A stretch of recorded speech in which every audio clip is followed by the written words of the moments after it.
ताडोबा अंधारी व्याघ्र प्रकल्पाची सफाई आता चक्क वाघांनी आपल्या हाती घेतल्याचं चित्र पाहायला मिळतंय। निमढेला बफर क्षेत्रामध्ये एक वाघीण तोंडामध्ये प्लास्टिकची बाटली पाण्यातनं बाहेर काढतानाचा एक व्हिडिओ एबीपी माझाच्या हाती आलाय। नयनतारा असे या वाघिणीचं नाव आहे।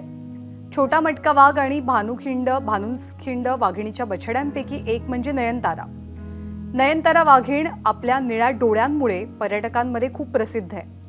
नयनतारा वाघीण पाणवठ्यावरती पाणी प्यायला गेलेली असताना तिला पाण्यात पडलेली बाटली दिसली आणि ही वस्तू अर्थातच जंगलातली नाही असं तिला वाटलं असावं, म्हणून तिनं ही पाण्याची बाटली पाण्याबाहेर काढली असावी।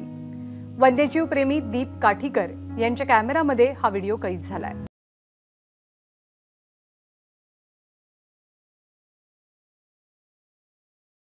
ताडोबाच्या रामदेगी परिसरातला व्हिडिओ आहे आणि ही जी फिमेल सबर्डन टायगर आहे ही नयनतारा हिचं नाव आहे। नयनतारा कारण तिचे डोळे निळसर होते लहानपणी आणि छोटा मटका हा तिचा फादर आणि भानुसखिंडी ही त्याची आई आहे।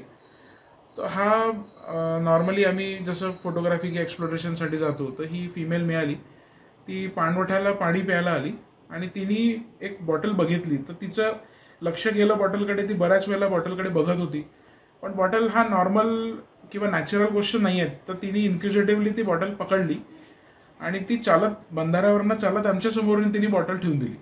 तर प्रॉबॅबली तिलाही कळत असेल की ह्युमन कचरा आहे, ह्युमन वेस्ट आहे आणि तिने ते माणसांचा कचरा किंवा हे तुम्हीच घेऊन जा असं काहीतरी मेसेज असावा त्याच्यात। एबीपी माझा, उघडा डोळे बघा नीट।